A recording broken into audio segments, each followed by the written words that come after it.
Civil procedure code देंगे and limitation act देखेंगे, ठीक है, limitation act, civil procedure code. अच्छा, एक चीज तुमको दिख रहा है यहाँ पे, ये जो सिविल प्रोसीजर कोड है, यहाँ पे हम लोग बोल रहे हैं कि सिविल प्रोसीजर कोड, और वहां पे हम लोग बोल रहे हैं लिमिटेशन एक्ट। मतलब क्या सर, ये अलग है वो अलग है? हाँ अलग है। सिविल प्रोसीजर कोड क्या ये लॉ नहीं है? हाँ ये लॉ है। तो लिमिटेशन एक्ट क्या वो लॉ नहीं है? वो भी लॉ है सर, लेकिन कोड और एक्ट में डिफरेंस क्या है बेसिक, वो बता दो। अगर दोनों ही लॉ है तो दोनों में डिफरेंस क्या है? कि ये एक कोड है और वो एक लॉ है। वही डिफरेंस हम लोग आगे देखेंगे भाई मेरे। यहाँ पर कहाँ पर देखेंगे सर, बताओ ना। यहाँ पर कोड और एक्ट का जो डिफरेंशिएट है वो हम लोग देखने वाले हैं यहीं पे। अंडरस्टूड? तो आज का वीडियो इसलिए मैंने जो चैप्टर लिया है, दो इस प्रकार से चैप्टर लिया है जो कि कोड, एक है कोड, दूसरा है एक्ट। अंडरस्टूड? एक है सिविल प्रोसीजर कोड, दूसरा है, बताओ क्या, दूसरा है लिमिटेशन एक्ट। सो दैट आपको डिफरेंस समझ में आ जाए, स्टार्टिंग में ही आपके दिमाग में ये सवाल आ जाए कि अच्छा ये क्या डिफरेंस है भाई, वो कोड है, ये कोड है, वो एक्ट है, इनमें डिफरेंस क्या होता है सर, वो बता दो ना। वो बताएंगे आगे जाके। सबसे पहले ये बताओ कि सिविल प्रोसीजर कोड सुनने में तुमको क्या लगता है कि ये है क्या चीज? सिविल प्रोसीजर कोड ये है क्या चीज, बताओ ना। देखो, सिविल प्रोसीजर कोड जो है ना, ये सिविल क्राइम्स के लिए बनाया गया है नियम, कि कैसे पनिशमेंट तुमको मिलने वाला है, कैसे पनिशमेंट तुमको मिलने वाला है, किस प्रकार के लिटिगेशंस जो है सिविल प्रोसीजर कोड में आने वाला है, वो भी आप देखोगे। लेकिन ये सिविल प्रोसीजर कोड में याद रखना कि यहाँ पे बहुत डिफरेंस है civil procedure code and criminal procedure code में। दोनों में बहुत सारे स्टूडेंट्स को ना डिफरेंशिएट पता नहीं होता कि सर ये दोनों डिफरेंट कैसे हैं, दोनों क्या है बताओ ना। दोनों लॉ है, किससे रिलेटेड, क्राइम से रिलेटेड लॉ है, तो दोनों में डिफरेंस क्या है? एक है सिविल प्रोसीजर कोड, दूसरा है क्रिमिनल प्रोसीजर कोड। सिंपल चीज़ है, नाम में ही डिफरेंस है। सिविल प्रोसीजर कोड में सारे सिविल मैटर्स लिए जाते हैं, डे टू डे लाइफ में, रोज़मर्रा की ज़िंदगी में जो भी दिक्कतें आते हैं आपको, उनसे रिलेटेड सब कुछ हम लोग देखते हैं सिविल प्रोसीजर कोड में। क्रिमिनल प्रोसीजर कोड में वो तो क्राइम हो चुका है। अच्छा, सिविल मैटर्स के एग्जाम्पल बता दो सर। सिविल मैटर्स के एग्जाम्पल, तुमने किसी के साथ कॉन्ट्रैक्ट किया, वो कॉन्ट्रैक्ट तोड़ दिया, या फिर किसी रीज़न की वजह से टूट गया कॉन्ट्रैक्ट, समझ में आ रहा है, या फिर दूसरा पार्टी जो है वो फॉलो नहीं कर रहा है कॉन्ट्रैक्ट, ये एक हो गया। तुमने प्रॉपर्टी खरीद ली, प्रॉपर्टी खरीदने के बाद तुमको पता चला कि यार तुम्हारे साथ तो फ्रॉड हो गया, तो ये सारे क्या है? ये सारे हैं सिविल मैटर्स। समझ में आ रहा है? ये क्या है बताओ? Civil matters. ये सिविल कोर्ट में जाता है, क्रिमिनल कोर्ट में नहीं जाता।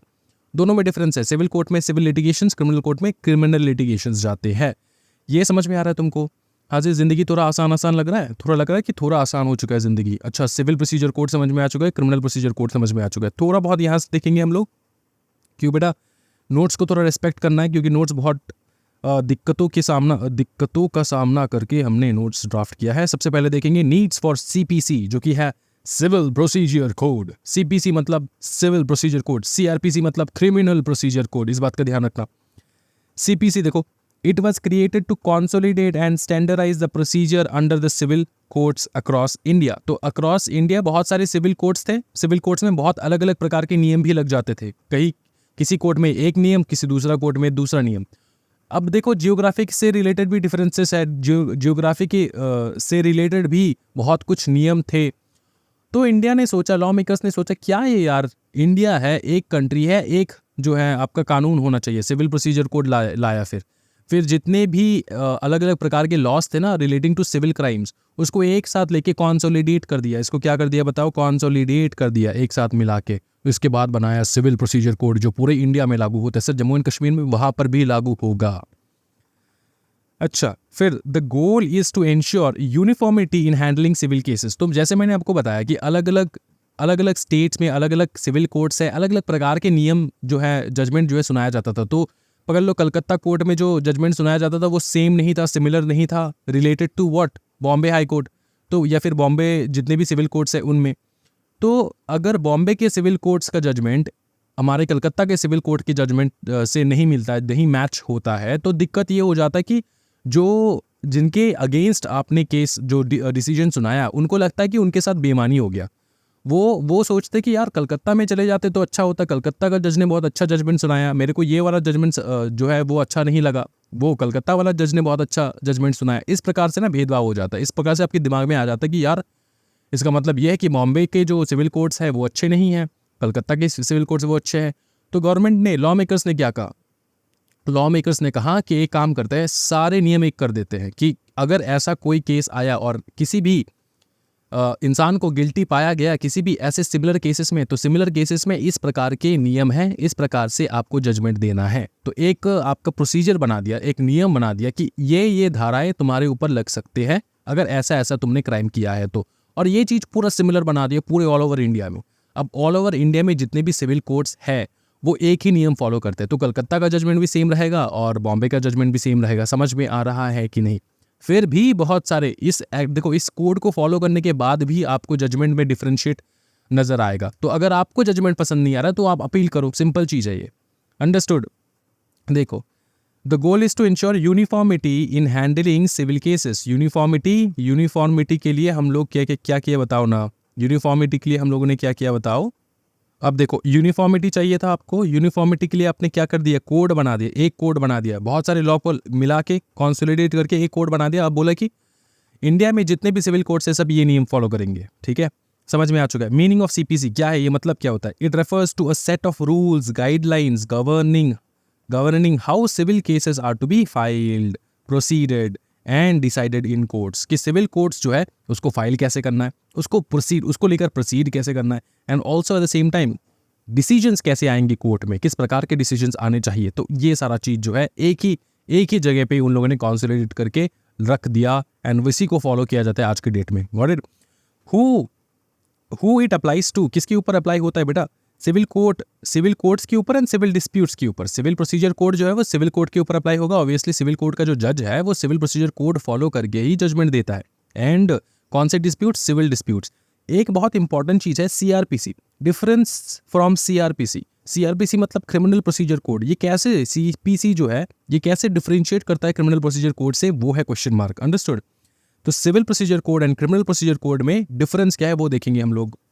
देखो, बहुत ईजी है, बहुत ज़्यादा ईजी है। देखो, सिविल प्रोसीजर कोड सीपीसी जो है वो डील करता है विद नॉन क्रिमिनल मैटर्स। किसके साथ? नॉन क्रिमिनल मैटर्स, जो क्रिमिनल मैटर्स नहीं है वो है सिविल प्रोसीजर कोड में डील होता है। जैसे कि property dispute, family issues, contract, torts, ये सारा जाता है किस में बताओ? सिविल कोर्ट में। ठीक है, इट इन्वॉल्व्स कंपेंसेशन और रेजोल्यूशन ऑफ डिस्प्यूट। तो इसका सोल्यूशन कैसे होता है? नॉर्मली टॉर्ट्स में आपको बताया कि प्रीवियस क्लास में हम लोगों ने टॉर्ट्स किया था, मैंने आपको बताया टॉर्ट्स में क्या होता है बताओ? कंपेंसेशन जो है वो दिया जाता है। Got it?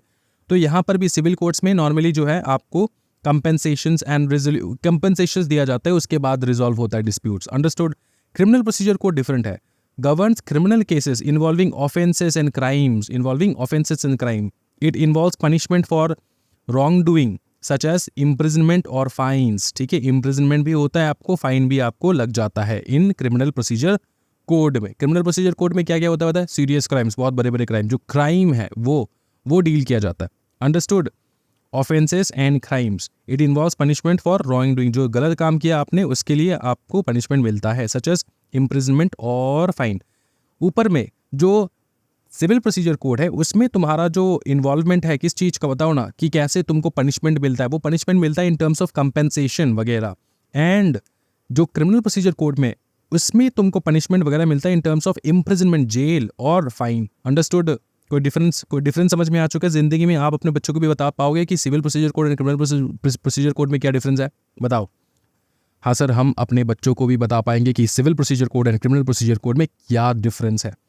नेक्स्ट जो हम लोग देखने वाले हैं वो टर्म्स, कुछ ऐसे टर्म्स देखेंगे जो बहुत इंपॉर्टेंट है आपके एग्जामिनेशन पॉइंट ऑफ व्यू के लिए, बहुत बार एग्जामिनेशन में आ चुका है। नंबर 1 टर्म है cause of action. Cause of action तो सिंपल वर्ड में समझा दीजिए सबसे पहले। कॉज ऑफ एक्शन क्या होता है सर? कॉज ऑफ एक्शन ये होता है कि आपके साथ वो कौन सा वो चीज हुआ, वो कौन सा वो गलत काम हुआ जिसके कारण आपके पास वो राइट होता है, जिसके कारण आपके पास वो राइट जो है वो राइट डेवलप होता है कि आप किसी के अगेंस्ट केस कर पाओ, कि आप किसी के अगेंस्ट केस कर पाओ। समझ में आ रहा है?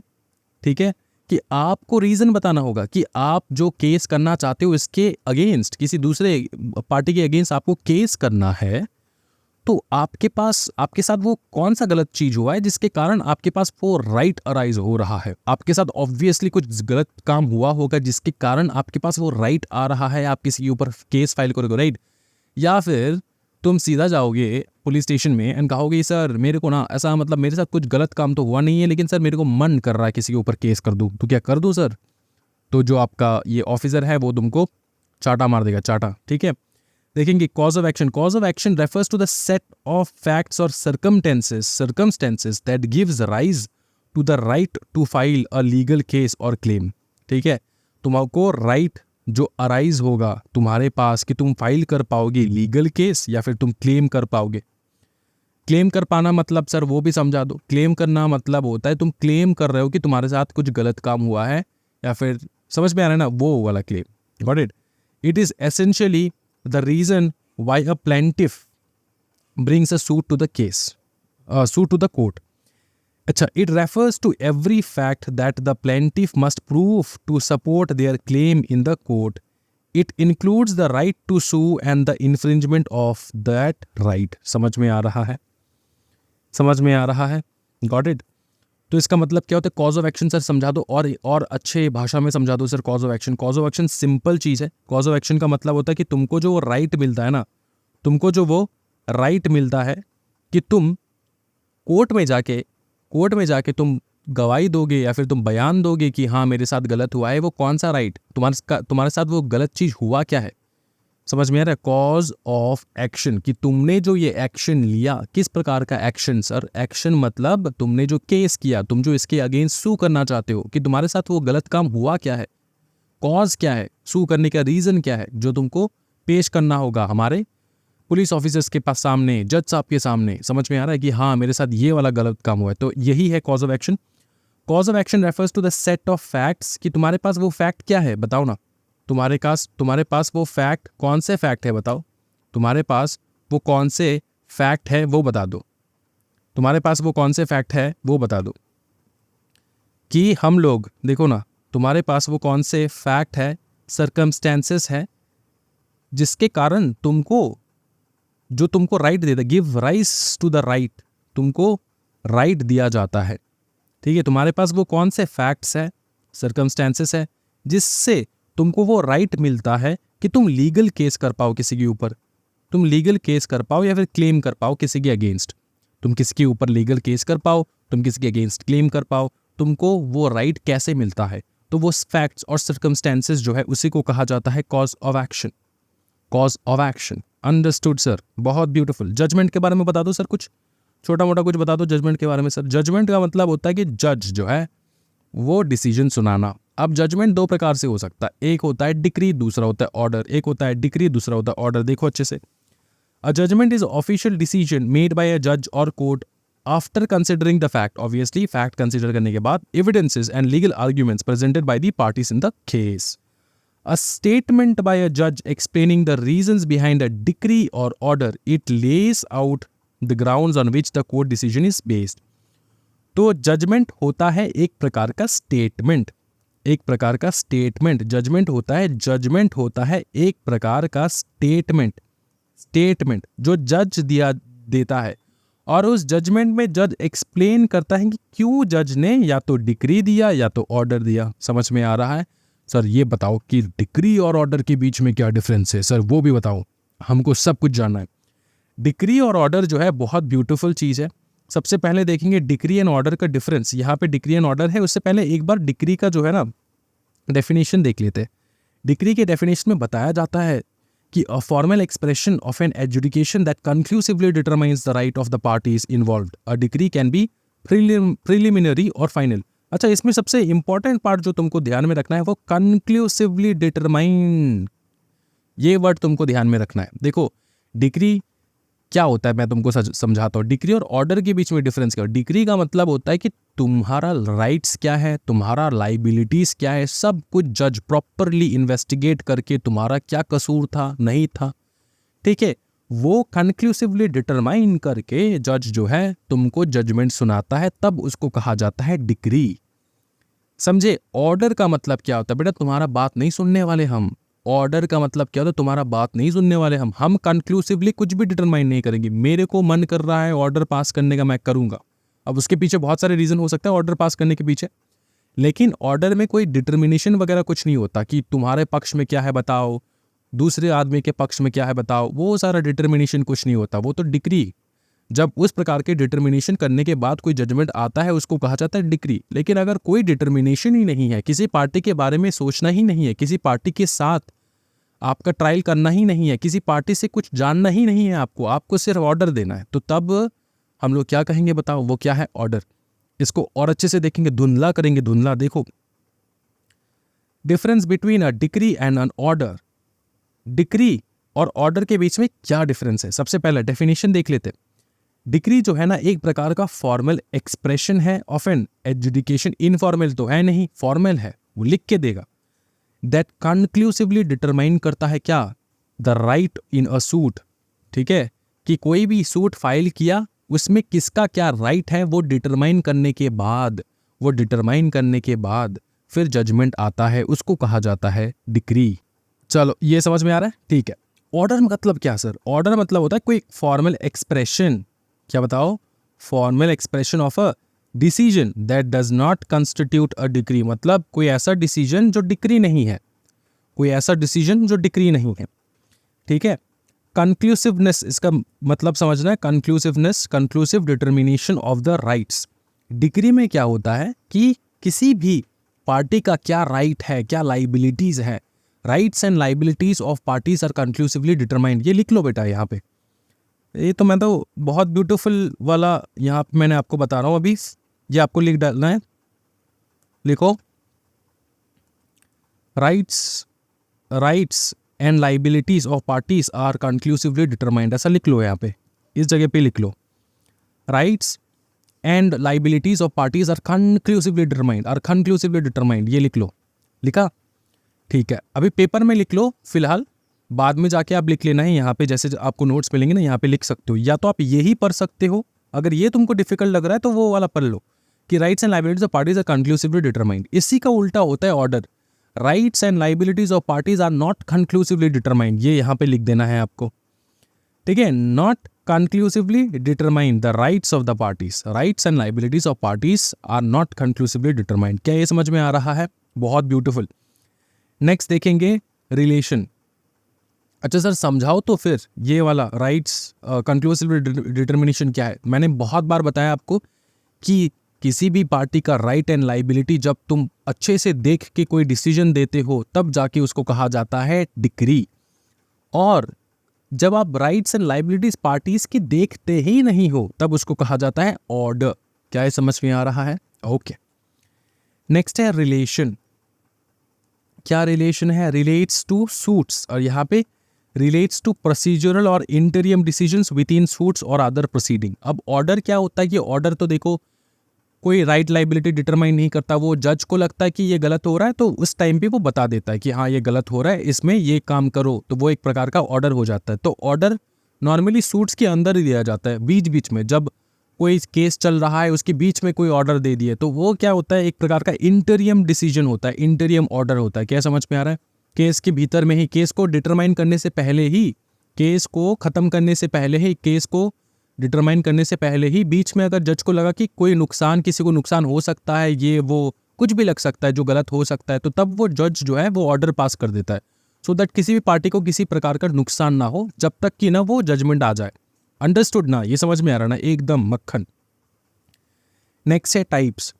कैन बी प्रिलिमिनरी और फाइनल। कैन बी प्रिलिमिनरी और फाइनल। और यहाँ पे generally pertains to interlocutory matters, मतलब बीच में जो होता है। ठीक है, ये फाइनल ऑर्डर नहीं होता है, ये फाइनल ऑर्डर नहीं होता है। और ये क्या होता है? ये प्रिलिमिनरी भी हो सकता है और फाइनल भी हो सकता है। यहाँ पे क्या हो सकता है? Preliminary order, preliminary decision judgement आ सकता है या फिर फाइनल जजमेंट भी आ सकता है। यहाँ पे डिक्री में प्रिलिमिनरी देखो ये यार कुछ कुछ वर्ड्स होते हैं हमारे मुंह पे ना जो आते नहीं है। तो जैसे कि ये प्रिलिमिनरी जो आपके जो जजमेंट होंगे ना, वो जजमेंट आप याद रखना कि इसका मतलब होता है कि फाइनल जजमेंट आने से पहले बीच में एक जजमेंट सुनाना, और वो भी एक प्रकार का जजमेंट ही होता है। और उससे रिलेटेड, उससे एडिशन में जब कोई और जजमेंट सुनाया जाता है by the end of the case, तो वो फाइनल जजमेंट हो जाता है। अंडरस्टूड? नेक्स्ट क्या है? नेक्स्ट है आपके यहाँ पे generally pertains to interlocutory matters. अच्छा, इंटरलॉक्यूटरी का मतलब सर वो समझा दो। इंटरलॉक्यूटरी का मतलब ही नहीं सब पता सर हमें। इंटरलॉक्यूटरी ऑर्डर्स का मतलब होता है इंटरियम ऑर्डर, ठीक है, जो कि एक डिसीजन होता है, कोर्ट देता है during a course of legal proceeding. Same चीज जो मैंने आपको बताया, ठीक है। इंटरलॉक्यूटरी मैटर्स मतलब जिस प्रकार के मैटर्स, मतलब इंटरलॉक्यूटरी मैटर्स क्या होता है मैं तुमको समझाता हूँ, बहुत अच्छे से समझाता हूँ। देखो ये केस तुम्हारा चल रहा है, पकड़ लो, ये वाला केस तुम्हारा चल रहा है, ठीक है। अब ये यहाँ तक आया है, यहाँ पे जज साहब को लगा कि यहाँ पे किसी प्रकार का ऑर्डर पास करना चाहिए सो दैट किसी भी पार्टी को हार्म ना हो, ठीक है। केस चलते चलते ऐसा कोई सिचुएशन आया जब जज को लगा कि यार यहाँ पे कुछ ऑर्डर पास करना चाहिए, इंटरियम ऑर्डर पास करना चाहिए, क्योंकि ये मैटर इंटरियम है, ये बीच में मैटर अराइज हो रहा है, ये अचानक से मैटर आ रहा है, अचानक से मेरे को ये मैटर दिखाई दे रहा है। तो बीच में, जजमेंट के बीच में ही कोई मैटर दिखाई दे रहा है किसको, जज को, तो बीच में अगर कोई ऑर्डर पास करे उसको कहा जाता है इंटरियम ऑर्डर। कौन से मैटर्स में? इंटरियम मैटर्स, उसी को कहा जाता है इंटरलॉक्यूटरी मैटर। क्या ये समझ में आ रहा है? बहुत बवाल। इसके बाद जो लास्ट में जो डिसीजन आता है ना वो होता है डिक्री, समझे? डिक्री होता है बेटा एकदम लास्ट में, पूरा राइट वेट कंक्लूसिवली डिटरमाइन करने के बाद।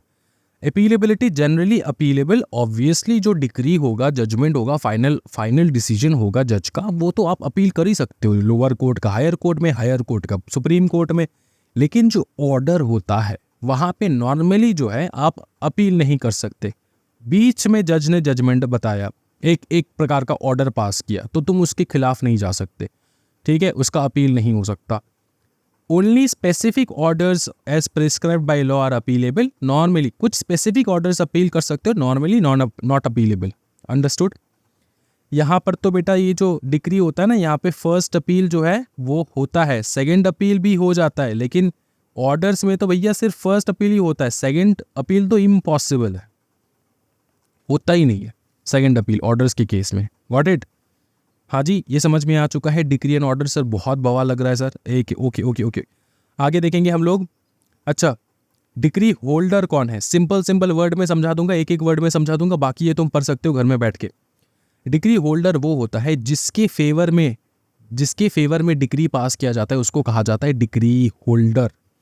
जिसके अगेंस्ट में कोई जजमेंट आता है उसको कहा जाता है जजमेंट डेटर, ठीक है। जिसके अगेंस्ट में कोई जजमेंट, ठीक है ना, जिसके अगेंस्ट में डिक्री पास किया जाता है वो है जजमेंट डेटर। अब एक बात समझो, दो पार्टीज है एक केस में, ऑब्वियसली दोनों पार्टी के हित में तो कोई जजमेंट नहीं आता, एक के हित में आएगा, एक के खिलाफ आएगा।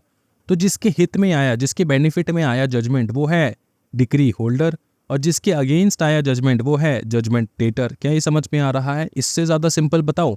इससे ज़्यादा सिंपल हो नहीं सकता, बहुत सिंपल बता दिया मैंने। फिर देखो टेम्पररी इंजंक्शन का मतलब क्या होता है? टेम्पररी इंजंक्शन क्या है? देखो, temporary injunction is a court order that is issued by two prevent a party from taking certain actions until A final decision is made in the case. पकड़ लो, कोई लैंड से रिलेटेड डिस्प्यूट है, कोई land से, civil case देख रहे हैं हम लोग, लैंड से रिलेटेड डिस्प्यूट है, एक पार्टी कह रहा है मेरा है, दूसरा पार्टी कह रहा है मेरा है। तो जिसके पास अभी फिलहाल राइट, मतलब जो कैप्चर करके बैठा है लैंड के ऊपर, वो मतलब बैठा है, ठीक है, वो क्या करे कि केस प्रोसीडिंग चल रहा है, उसके बीच में अगर वो लैंड वो सेल कर दे, पकड़ लो लैंड सेल कर रहा है, वो लैंड क्या कर रहा है? सेल कर रहा है वो।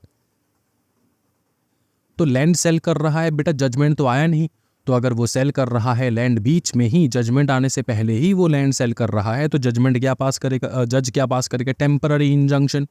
बोलेगा कि बेटा तुम इसको सेल नहीं कर सकते, मेरा ऑर्डर है, ठीक है, जब तक कि ना जजमेंट आ जाए। A temporary injunction is a court order that is issued to prevent, issue किया जाता है किसके लिए? प्रिवेंट करने के लिए, a party from taking certain actions until a final decision is made in a case. क्या ये समझ में आ रहा है? जब तक कि ना फाइनल डिसीजन आ जाए तब तक किसी पार्टी को कोई एक्शन करने से रोकना, वो है टेम्पररी इंजंक्शन। नेक्स्ट है इंटरलॉक्यूटरी ऑर्डर्स। इंटरलॉक्यूटरी ऑर्डर्स क्या है? It is an interim order passed by the court to prevent the subject matter of this case, which is perishable in nature, to get rapid deterioration or depreciation. Deteriorate हो जाना, वो धीरे धीरे खराब हो जाना, depreciate हो जाना, खराब हो जाना। पकड़ लो, कोई केस चल रहा है relating to a truck full of grapes, a truck full of grapes। अब बेटा जजमेंट आते आते तो ग्रेप्स खराब होके उसमें से कीड़े उसमें कीड़े लग जाएंगे ग्रेप्स में, तो उसको बचाना है, तो क्या पास करेंगे? इंटरलॉक्यूटरी ऑर्डर। नॉर्मली जो केसेस होते हैं ना जहाँ पे आपके ये जो सब्जेक्ट मैटर है, जो जैसे कि इस केस में ग्रेप्स, वो अगर पेरिशेबल नेचर का है तो हम लोग इंटरलॉक्यूटरी ऑर्डर पास करते हैं। जज जो है इंटरलॉक्यूटरी ऑर्डर पास करते हैं और कहता है कि ये जो ग्रेप्स है ना उसको सबसे पहले सेल करो। ये ऑर्डर है। सेल करने के बाद जो पैसा है वो पैसा कोर्ट के पास रहेगा जब तक कि ना फाइनल जजमेंट आ जाए। क्या ये समझ में आ रहा है? इतना तो समझ में आ रहा है, क्लियर है? पैसा जो है ग्रेप सेल करने के बाद जो पैसा है वो जज के पास रहेगा, जज के हाथ में रहेगा। समझ में आ रहा है? जज कोर्ट में रख देगा पैसे को, बोलेगा कि ग्रेप सेल करने के बाद जो पैसा मेरे को मिला है वो पैसा जो है जब तक डिसीजन ना आ जाए मेरे पास रहेगा, जब डिसीजन आ जाए जिसके फेवर में डिसीजन होगा उसको मिल जाएगा। नेक्स्ट डिफरेंशिएट हम लोग करेंगे कोड एंड एक्ट में, जो मैंने आपको बताया था। कोड और एक्ट में डिफरेंस क्या है मैं एक बार सिंपल लैंग्वेज में बता दूं, फिर तुमको डिफरेंशिएशन को समझ में आएगा और इजीली। देखो कोड क्या होता है? कोड होता है कॉम्बिनेशन ऑफ वेरियस लॉस, बहुत सारे लॉ को मिला के कोड बनता है। एक्ट क्या होता है? एक्ट में एक ही सिंगुलर लॉ होता है, जैसे कि कंपनीज एक्ट, एक ही लॉ है कंपनी से रिलेटेड। समझ में आ रहा है? कंपनी से रिलेटेड एक्ट है। कोड है, कोड मतलब बहुत सारे लॉ है, इसमें बहुत सारे लॉ है, जैसे कि इंसॉल्वेंसी एंड बैंक्रप्सी कोड, वो एक कोड है, बहुत सारे लॉ वहाँ पे इन्वॉल्व है। ठीक है, वैसे अब थोड़ा हम लोग डिफरेंशिएशन देखेंगे तब आपको पता चलेगा। सबसे पहला, it consolidates, combines and amend various laws. Code की वजह से ना, कोड की वजह से बहुत सारे लॉ जो है वो अमेंड हो जाता है। अमेंड क्यों होता है सर, वो समझाओ। मैंने पहले भी बताया, लॉ मतलब एक लॉ, दो लॉ, तीन लॉ, चार लॉ। अब तीनों को, चारों को क्या कर रहे हैं हम लोग कोड में? कोड में हम लोग इनको कंबाइन कर रहे हैं, कंबाइन कर रहे हैं। अगर तीन चार चीज़ों को तुम कंबाइन कर रहे हो, कभी कभार एक दो प्रोविजन निकल सकता है यहाँ पे जो एक दूसरे के साथ कॉन्फ्लिक्ट हो रहा हो, तो उन सारे प्रोविजंस को चेंज करना है। तो अगर उन प्रोविजंस को चेंज करोगे मतलब ऑल्टरेशन हो रहा है। ऑल्टरेशन किसका हो रहा है? लॉ का। तो यही तो बताया यहाँ पे, अमेंड करना लॉ को।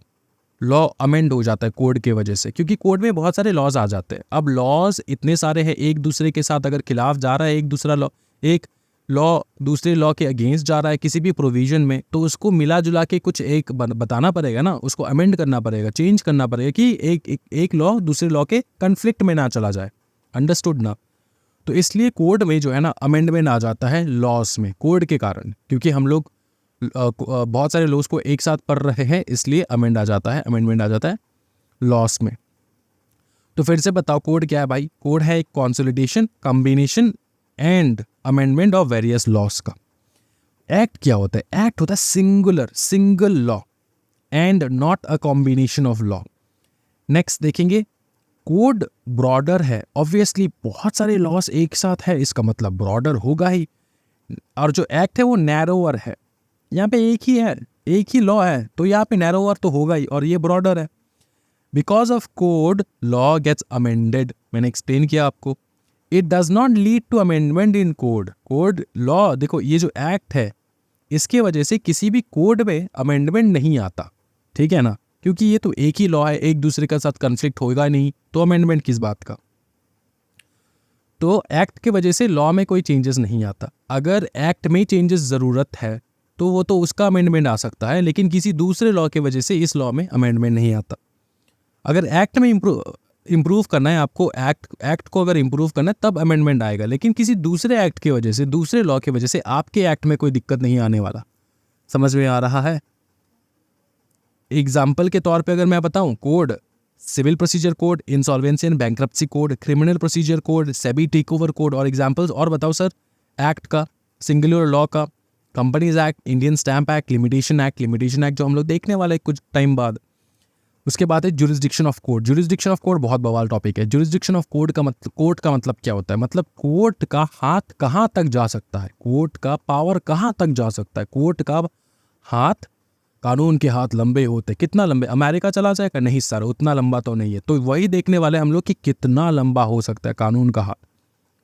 जुरिस्डिक्शन ऑफ कोर्ट, मीनिंग का मतलब बताओ, meaning. Jurisdiction is the authority by which a court has the power to decide matters brought before it for adjudication. It is usually defined by law, statute और commission.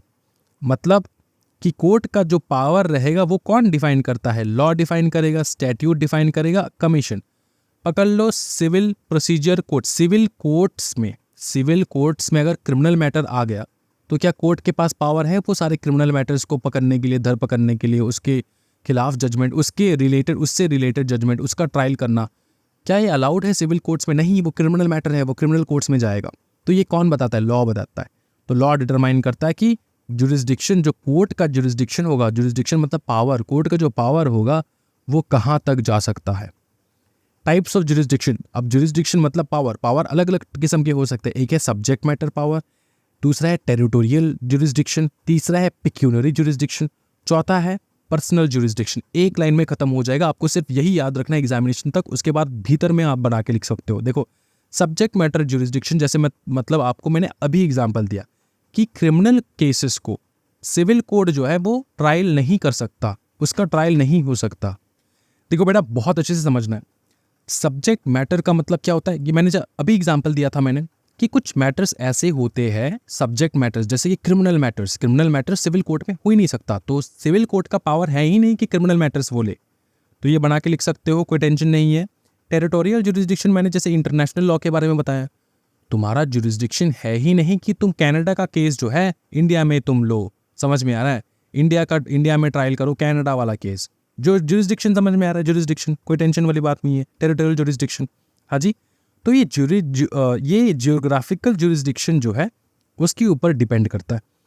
Each courts geographical jurisdiction is fixed by the government fix कर देता है कि इस court का यहाँ से या लेकर यहाँ तक वो केस सुन सकता है.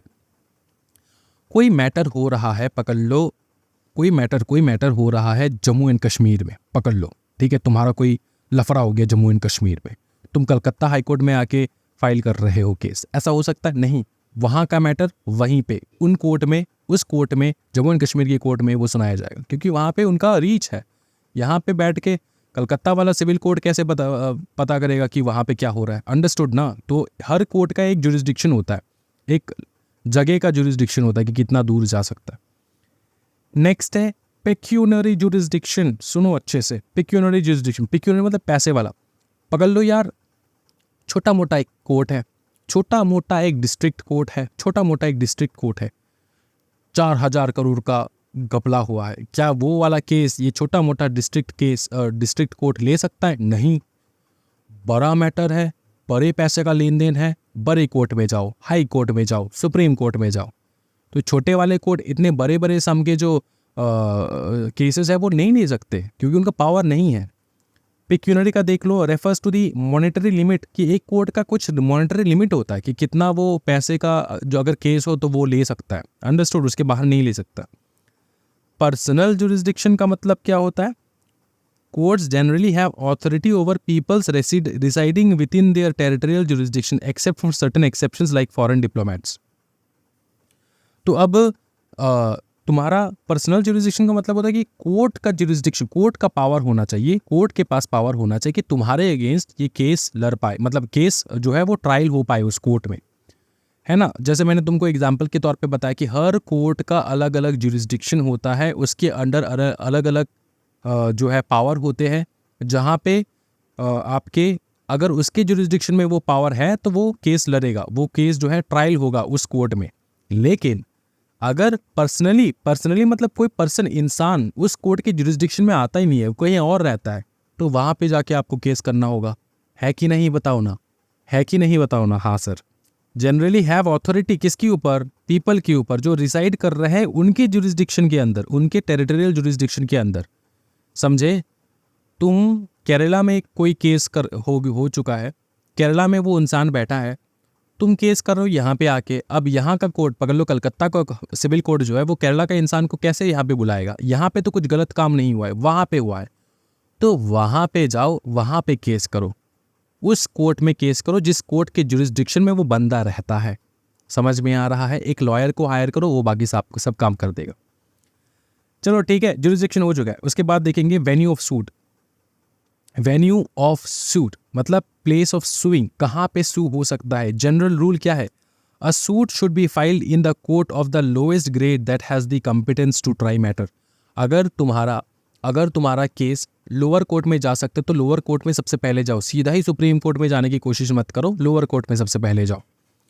इमूवेबल प्रॉपर्टी फॉर, ये इसका अलग से देखेंगे हम लोग, नीचे बहुत बड़ी तरीके से मैंने लिख के रखा है तो वो अलग से देखेंगे हम लोग। ये देखो other suit for non property related suit such a breach of contract the suit can be filed either where the defendant reside or where the cause of action arose. ये भी हम लोग नीचे देखेंगे अच्छे से, ठीक है। ये दोनों जो है हम लोग अच्छे से नीचे देखेंगे। अच्छे से नीचे देखने का मतलब ये होता है प्लेस ऑफ सुइंग का, टेरिटोरियल, ये वाला जो चीज़ है।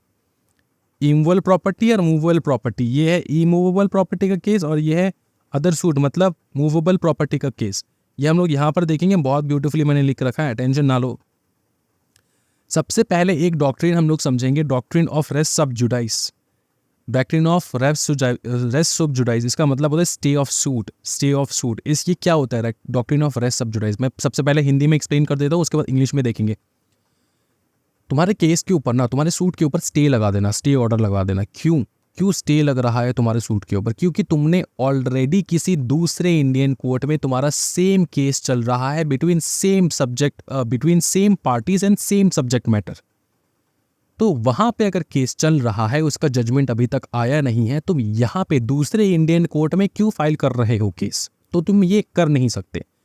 तुम्हारा किसी एक इंडियन कोर्ट में केस चल रहा है, जजमेंट नहीं आया है, तो तुम दूसरे इंडियन कोर्ट में same case, same subject matter, same parties नहीं फाइल कर सकते। समझ में आ रहा है ना? नहीं फाइल हो सकता, same subject matter same case नहीं फाइल हो सकता है। समझ में आ रहा है? अगर तुम्हारा मैटर अलग है, सेम पार्टीज है लेकिन मैटर अलग है, ये अब जो मैटर हो रहा है ना वो दूसरा मैटर है, वो कुछ दूसरे रीजन की वजह से, तो तुम फाइल करो। लेकिन तुम्हारा बेटा same subject matter, same party, समझे ना, same subject matter and same parties है, तो तुम्हारा ये केस ऑलरेडी किसी कोर्ट में चल रहा है, तुम दूसरे कोर्ट में नहीं जा सकते। If already a suit is pending है किसी इंडियन कोर्ट में, then another suit involving same subject matter between the same parties cannot be filed in any other Indian court. बहुत easy sir. Place of suing देखेंगे, territorial. अच्छा, if, इसको बहुत अच्छे से देखना है, if wrong has been done, गलत काम अगर हुआ है किसी इमूवेबल प्रॉपर्टी के साथ, किसी इमूवेबल प्रॉपर्टी के साथ, तो फिर सूट जो है वो हम लोग फाइल कर सकते हैं। Suit will have to be filed in the court where under whose jurisdiction the immovable property lies. जहाँ पे वो इमूवेबल प्रॉपर्टी है, इमूवेबल प्रॉपर्टी मतलब लैंड, घर, जहाँ पे है, कलकत्ता में तुम्हारा लैंड और घर है, वहाँ पे केस करो। तुम बॉम्बे हाई कोर्ट में कैसे केस कर सकते हो? तुम्हारा घर तो कलकत्ता में है, तो कलकत्ता वाला हाई कोर्ट में करो। समझ में आ रहा है? But if it lies in jurisdiction of more than one court then any of those jurisdiction. पकड़ लो, देखो पकड़ लो, यहाँ पे एक कोर्ट है, यहाँ पे एक कोर्ट है।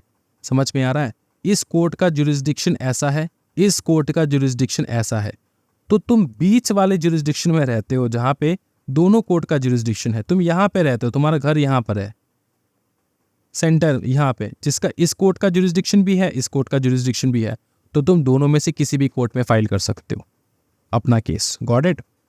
सर बहुत बवाल हो रहा है। हाँ, बवाल होने ही वाले है, ये मैराथन है भाई। If wrong has been done to a person और मूवेबल प्रॉपर्टी, अगर किसी इंसान के साथ गलत हुआ या फिर किसी मूवेबल प्रॉपर्टी के साथ गलत हुआ, जैसे कार वगैरह ले लो, तो प्लेंटिफ क्या कर सकता है? Can file case either in that court whose jurisdiction the movable property lies or that court whose jurisdiction the defendant resides. Simple चीज़ है। केरला का बंदा है, उसने गलत किया तुम्हारे साथ, केरला में जाओ, केरला में जाके वहाँ पे केस करो, जहाँ पे वो बंदा रहता है, जहाँ पे वो बंदा रहता है, डिफेंडेंट रिसाइड, वहाँ पे जाके केस करो। समझे? एक गाड़ी से रिलेटेड केस है, पुणे में है गाड़ी, पुणे के कोर्ट में जाके तुम केस करो। समझ में आ रहा है? यहाँ पे कलकत्ता में कुछ नहीं होने वाला, तुमको जाना है वहाँ पे, जहाँ पे मैटर है हुआ है वहाँ पे जाके तुम केस करो। रेस जुडिकाटा देखेंगे हम लोग। तो ये तुम्हारा हो चुका है कि नहीं? इमूवेबल प्रॉपर्टी बता दिया, मूवेबल प्रॉपर्टी इंसान और इंसान के अलावा जो तुम्हारा गाड़ी वगैरह है, कार, वो भी बता दिया, मूवेबल प्रॉपर्टी। रेस जुडिकाटा का मतलब बता दो। रेस जुडिकाटा बहुत ब्यूटीफुल है, बहुत ब्यूटीफुल है। रेस जुडिकाटा का मतलब होता है कि तुम्हारा ऑलरेडी एक केस में डिसीजन आ चुका है कोर्ट का। अब ऐसा मैटर है कि डिसीजन आ चुका है कोर्ट का। कोर्ट का अगर डिसीजन आ चुका है भाई मेरे, कोर्ट का अगर डिसीजन आ चुका है भाई मेरे, तो तुम उस सेम केस को किसी दूसरे कोर्ट में जाके फाइल नहीं कर सकते, फिर से दोबारा केस फाइल करना वो नहीं हो सकता। लेकिन तुम रिवीजन, अपील ये सब कर सकते हो। कि कभी भी सुनो, मैं तुमको एक चीज बताता हूँ, कोई भी केस तुम्हारा चल रहा था, उसका डिसीजन आ चुका है, किसी भी कोर्ट ने डिसीजन सुना चुका है, अब वो सेम केस किसी दूसरे कोर्ट में जाके तुम फाइल नहीं कर सकते। अब जो वो डिसीजन आया है उसके अगेंस्ट तुमको अपील करना होगा, तुमको अपील करना होगा, तुमको क्या करना होगा, अपील करना होगा, रिवीजन के लिए अप्लाई करना होगा या तो अपील करना होगा। रिवीजन अपील में डिफरेंस क्या है सर, लास्ट में देखेंगे, लास्ट में टॉपिक है वो, देखो पढ़ेंगे। In this case if the case has already been adjudged, judgement हो चुका है by the Indian court, then same case, same party cannot file same case involving same subject matter in any other Indian court. However, appeal revision possible है, appeal revision possible है।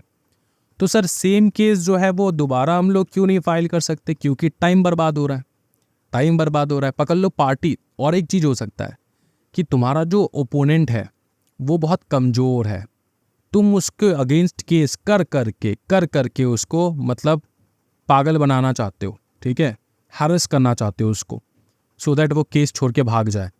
तो तुम क्या करोगे, एक कोर्ट ने जजमेंट सुना है, अब दूसरे कोर्ट में चलेंगे, तीसरे कोर्ट में चलेंगे, चौथे कोर्ट में चलेंगे, वो नहीं हो सकता। लेकिन रिवीजन अपील पॉसिबल है। रिवीजन अपील क्यों पॉसिबल है सर? क्योंकि हो सकता है कि जज का जजमेंट तुमको पसंद नहीं आए तो तुम दूसरे कोर्ट में जाओगे, हायर कोर्ट में जाओगे। ऑब्वियसली लोअर कोर्ट से तुम हायर कोर्ट जाओगे, सेशन कोर्ट से तुम जाओगे हाई कोर्ट, हाई कोर्ट से तुम जाओगे सुप्रीम कोर्ट। सुप्रीम कोर्ट तो बेटा बाप है, उसके ऊपर कुछ नहीं होता, समझे।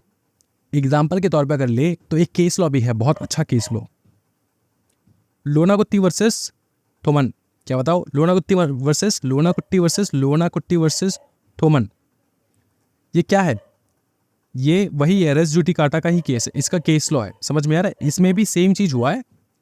हुआ ये है कि इसको भी दूसरे जो है ना, दूसरे जगह पे जो है केस करना था, रेस जुडिकाटा का केस करना था, मतलब सेम सब्जेक्ट मैटर है, दूसरी जगह पे दूसरे कोर्ट में वो सेम केस लेकर जाना है, उसको केस फाइल करना है, तो उसको मना कर दिया, बोला कि नहीं तुम अपील करो, रिवीजन करो। कंस्ट्रक्टिव रेस जुडिकाटा देखेंगे हम लोग। कंस्ट्रक्टिव रेस जुडिकाटा क्या होता है? कंस्ट्रक्टिव रेस जुडिकाटा सिंपली मतलब ये होता है कि ये जो चीज है ना, तुमको रोकता है, तुमको रोकता है, तुमको रोकता है। किसके लिए रोकता है बताओ? केस करने से, केस करने से तुमको रोकता है। कैसे रोकेगा बताओ? हाँ जी, कैसे रोकेगा बताओ ना। Constructive res judicata same to same है एज रेस जुडिकाटा, लेकिन कंस्ट्रक्टिव रेस जुडिकाटा में ऐसा है, तुमको केस नहीं करने देंगे। क्यों केस नहीं करने देंगे? क्योंकि ऑलरेडी तुम्हारा केस हो चुका है, वहां पे जजमेंट आ चुका है। अब तुम कह रहे हो कि वो जो जजमेंट आया है उसको हम एक्सेप्ट नहीं कर सकते, क्योंकि अब कोई नया मैटर तुमको मिला है केस से रिलेटेड। देखो, it prevents parties from raising issues in later suits that they should have raised as part of their defences और क्लेम्स इन अर्लियर सूट। इसका मतलब समझो, ये केस है, ये दो पार्टी है, ठीक है, केस गया कोर्ट में, कोर्ट ने बोला तुम्हारे पास जितना प्रूफ वगैरह सब रखो, तुमने इतना सारा प्रूफ वगैरह सब रखा, कोर्ट ने सब कुछ देखा, कोर्ट ने जजमेंट दिया, कोर्ट ने जजमेंट दिया, जजमेंट आया इसके खिलाफ, इसके पक्ष में आया और इसके खिलाफ आया, दूसरे पार्टी के खिलाफ आया। तो क्या किया, ये दूसरा पार्टी है वो जाता है कोर्ट में और कहता है कि जज साहब रुकिए, मेरे पास और एविडेंस है, मैं लेकर आता हूँ। जज कह रहा है बेटा नहीं, हो गया, जजमेंट सुना दिए, तुमको जब हमने बोला था तब तुमको लेकर आना चाहिए था, तुम अब लेकर कैसे आ सकते हो? समझे? It prevents parties from raising issues in later suit, बाद के जो सूट्स आएगा, क्योंकि पहले तो डिटरमाइन हो चुका है एक सूट, पहले तो एक सूट डिटरमाइन हो चुका है, ये जो जजमेंट आ चुका है पहले तो एक सूट डिटरमाइन हो चुका है, तो बाद में जो सूट तुम लेकर आ रहे हो, कह रहे हो कि नया सूट है, नया केस फाइल करेंगे क्योंकि मेरे पास और ज़्यादा प्रूफ है, तो नहीं हो सकता, ठीक है। Raising issues in later suits that they should have raised as part of their defence or claim in the earlier suit. तो अर्लियर सूट में तुमको रेस करना चाहिए था। तुम डिफेंस पार्टी में हो या फिर तुम क्लेम वाले पार्टी में हो, जिस भी पार्टी में हो तुमको अर्लियर वो फाइल करना चाहिए था। समझ में आ रहा है? अर्लियर तुमको वो लेकर आना चाहिए। तुम देर हो चुका है तुमको, अब तुमको नहीं हो सकता तुम्हारा ये। नेक्स्ट देखो, द डॉक्ट्रिन इज बेस्ड, ये बेस्ड किसके ऊपर है? देयर शुड, ये क्यों लाया गया? Doctrine of constructive res judicata क्यों लाया गया? क्योंकि there should be end to litigation, कि आप बार बार लिटिगेशन लगाते रहोगे, आदमी जो है पागल होता रहेगा। समझ में आ रहा है? तो लिटिगेशंस को स्टॉप करने के लिए बहुत लोग ऐसा होते हैं कि वो क्या करेंगे, किसी गरीब को ऑप्रेस करने के लिए वो बार बार केस करते रहेंगे, तो उसको रोकने के लिए। समझ में आ रहा है? Party should not be harassed. Efficiency of the court को सही प्रकार से काम करने दो। एक ही केस लेकर बैठा रहेगा क्या? तुमको आज एविडेंस मिल गया, कल एविडेंस मिल गया। कन्वीनियंस ओवर एब्सोल्यूट जस्टिस, तो कन्वीनियंस के लिए, ठीक है, कन्वीनियंस के लिए। अब एब्सोल्यूट जस्टिस तो है नहीं है। नॉर्मली तुम सोचोगे कि सर मेरे पास तो और भी कुछ बात है बोलने के लिए, मेरे को कोर्ट बोलने नहीं दे रहा है, तो कोर्ट बोलेगा मेरे को कन्वीनियंस चाहिए, तुम्हारा एब्सोल्यूट जस्टिस मेरे को नहीं देना है। तुमको क्यों नहीं देना है? क्योंकि तुमने गलती की, तुमको पहले लेकर आना चाहिए था ये सारा चीज। समझ में आ रहा है? अब मेरे डिसीजन के अगेंस्ट तुम अपील एंड रिवीजन करो, कोई टेंशन नहीं है। अपील एंड रिवीजन करो, लेटर तुम वो सबूत वगैरह जो कहें लेकर जाओ अपील एंड रिवीजन में, लेकिन दोबारा से केस फाइल नहीं करने देंगे हम आपको। आगे देखेंगे काउंटर क्लेम, लास्ट टॉपिक है counter claim, equitable set of. ये क्या है? Counter claim, equitable set of and set of क्या है? देखो समझाता हूं मैं। देखो ये एग्जाम्पल पढ़ के तुम समझ जाओगे। पकड़ लो, ए ने बी को सू किया 10,000 रुपए के लिए, और बी ने पहले ही हियरिंग में बताया, क्लेम किया कि वो तो बी से 15,000 रुपए उसको लेना है। बी ने उसको लोन दिया था बहुत पहले, तो बी ए से 15,000 रुपए उसको लेना है। या तो 10, ये पहला केस 15,000, या तो 10,000 रुपए उसको लेना है। दूसरा केस, तीसरा केस 8,000 रुपए लेना है। ठीक है, तो अगर पहला केस है कि अगर बी काउंटर कर रहा है, बी क्या कर रहा है? काउंटर कर रहा है कि बेटा तुमने जो मेरे ऊपर 10,000 के लिए केस किया, मैंने भी तो तुमको 15,000 का लोन दिया था, वो दो मुझको। तो उसको कहा जाता है काउंटर क्लेम, पहला वाला। फर्स्ट केस में जब तुम्हारा राशि अमाउंट बड़ा होता है, जिसके कारण तुम हो डिफेंडेंट, प्लेंटिफ ने जितने भी रुपए का तुम्हारे ऊपर केस लगाया, तुमने उसको काउंटर किया। तुमने बोला कि बेटा मैं डिफेंडेंट हूं, तो मैंने काउंटर किया। मैंने बोला 15,000 रुपए निकाल पहले, उसके बाद 10,000 का कैलकुलेशन करेंगे। समझ में आ रहा है? तो अगर तुम्हारा राशि, डिफेंडेंट का राशि जो है वो ज्यादा है, वो हो जाता है काउंटर क्लेम। नेक्स्ट है इक्विटेबल सेट ऑफ। मतलब इक्विटेबल तो समझ में आ रहा है, शातिर बच्चे हो, सेम टू सेम है। मैंने भी काउंटर किया, बेटा इस साल मैंने तेरे से 10,000 रुपये लिया, लेकिन इससे पिछले साल तो मैंने भी तेरे को 10,000 रुपये दिया था, तो सेट ऑफ हो गया।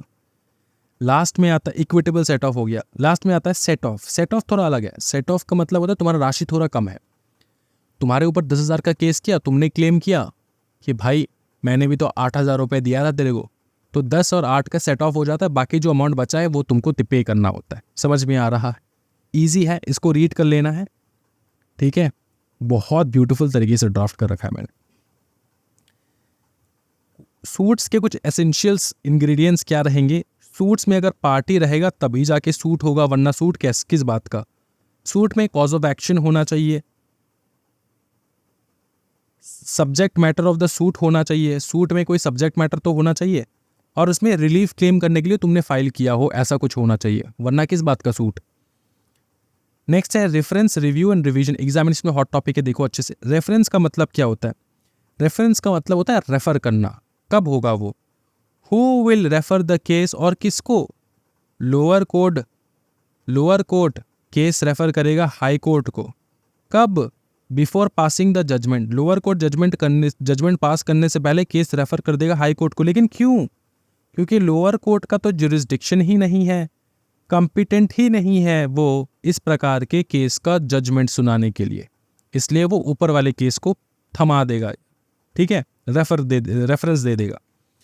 Review, which court will review. Question है कि कौन सा कोर्ट रिव्यू करेगा। रिव्यू हमेशा सेम कोर्ट करता है जिस कोर्ट ने जजमेंट सुनाया। ठीक है, वही रिव्यू करेगा। अच्छा, एक बार रिव्यू करके देखते हैं, वो वाला रिव्यू। ठीक है, revision, Who will revise the judgment to whom? The higher court has the power to suo moto revise the judgment. लेकिन क्यों? Because लोअर कोर्ट ने जो जजमेंट सुना है वो प्रॉपर नहीं था। तो रिवीजन का मतलब समझना कि हाई कोर्ट को लग रहा है या फिर हायर कोर्ट को लग रहा है कि जो उसका लोअर कोर्ट है उसने जो जजमेंट सुनाया वो सही प्रकार से जजमेंट नहीं सुनाया गया, इसलिए रिवीजन हो रहा है। तो तीनों में डिफरेंस समझ में आ रहा है, रेफरेंस, रिव्यू और रिवीजन का। नेक्स्ट देखेंगे सूट अगेंस्ट माइनर। अब माइनर का तो बात सिंपल चीज़ है सर, माइनर तो सूट फाइल कर ही नहीं सकता और उसके अगेंस्ट में भी सूट फाइल हो नहीं सकता। तो सूट अगर नहीं हो रहा है वो उसके पास क्या पावर नहीं है फिर जजमेंट लेने का, उसके पास कोई अधिकार नहीं है? वो हो सकता है, अधिकार है, लेकिन अधिकार कैसे होगा? अधिकार ऐसे होगा कि ये जो माइनर है ना इसका एक फ्रेंड होना होगा जिसको हम लोग कहते हैं नेक्स्ट फ्रेंड। ठीक है, नेक्स्ट फ्रेंड कहते हैं हम लोग। वो फाइल करेगा सूट माइनर के बिहाफ पे, और ये नेक्स्ट फ्रेंड जो है वो मेजर होना चाहिए। मेजर माइनर मतलब सर 18 साल के ऊपर का होना चाहिए, तब जाके तुम किसी माइनर को हेल्प कर सकते हो कोई केस फाइल करने के लिए। देखो, a minor is a person who has not completed the age of 18 years for whose person or property a guardian has been appointed by a court or whose property is under a court of ward. Every suit by minor shall be instituted in his name by a person, by किससे? A person who in such suit shall be called as the next friend of the minor. वो next friend कहलाता है minor का। The next friend should be a person who is of sound mind and has attained majority. वो जो next friend होगा ना वो majority वाला बंदा होना चाहिए एंड साउंड माइंड होना चाहिए, मतलब पागल नहीं होना चाहिए। माइनर को जो हेल्प कर रहा है सूट फाइल करने के लिए, किसी दूसरे को सूट फाइल करने के लिए, तो वो जो नेक्स्ट फ्रेंड है वो पागल नहीं होना चाहिए एंड वो मेजॉरिटी में होना चाहिए, 18 साल के ऊपर होना चाहिए। समरी प्रोसीजर सिंपल चीज़ है, स्पीडी डिस्पोजल। केसेस का स्पीडी डिस्पोजल के लिए समरी प्रोसीजर होता है। केसेस के स्पीडी डिस्पोजल के लिए समरी प्रोसीजर होता है, जहाँ पे ज़्यादा मतलब एविडेंस इतने ज़्यादा है ना, एविडेंस इतना अच्छा एविडेंस है तुम्हारे पास कि तुमको किसी भी पार्टी का बात सुनने की ज़रूरत नहीं है, कोर्ट जजमेंट सुना देता है। देखो, It means speedy disposal of cases, but only possible in case of bills of exchange, promissory note, check, when plaintiff या जब plaintiff जिसने फाइल किया केस, plaintiff के पास strong evidences होता है, तो कोर्ट क्या करेगा? Court will not give opportunity of being heard to the defendant. Defendant का बात ही नहीं सुनेगा, सीधा जजमेंट दे देगा, क्योंकि उसके पास मतलब वीडियो क्लिप्स इतना अच्छा खासा, समझ में आ रहा है ना? एविडेंस बहुत भारी एविडेंस है। तो ये कौन से केसेस हो सकते हैं? देखो, bill of exchange, promissory note, cheque वगैरह, ठीक है ना? जब हार्ड कोर तुमको एविडेंस मिलता है तब जाके जज ऐसा करता है। क्या समझ में आ रहा है? समरी प्रोसीजर, फटाफट जजमेंट दो। खत्म हो चुका है बेटा। नेक्स्ट जाने वाले हम लोग लिमिटेशन एक्ट 1963। 10 मिनट में चैप्टर खत्म हो जाता है लिमिटेशन एक्ट का। मैं तुमको एक चीज़ बताता हूँ, लिमिटेशन एक्ट का नोट्स वगैरह सब कुछ मैं शेयर कर दूंगा। लिमिटेशन एक्ट बहुत सिंपल है, इसमें से 2-3 ही क्वेश्चन है जो आते हैं एग्जामिनेशन में, बार बार रिपीट होता है, तो इसी चीज को तुमको पढ़ के जाना है। लिमिटेशन एक्ट समझो। लिमिटेशन एक्ट का मतलब क्या होता है? लिमिटेशन एक्ट का मतलब होता है ये कि कोई भी सूट जो फाइल करोगे तुम, उसको फाइल करने का एक टाइम पीरियड होता है। एक क्या होता है बताओ? Time period.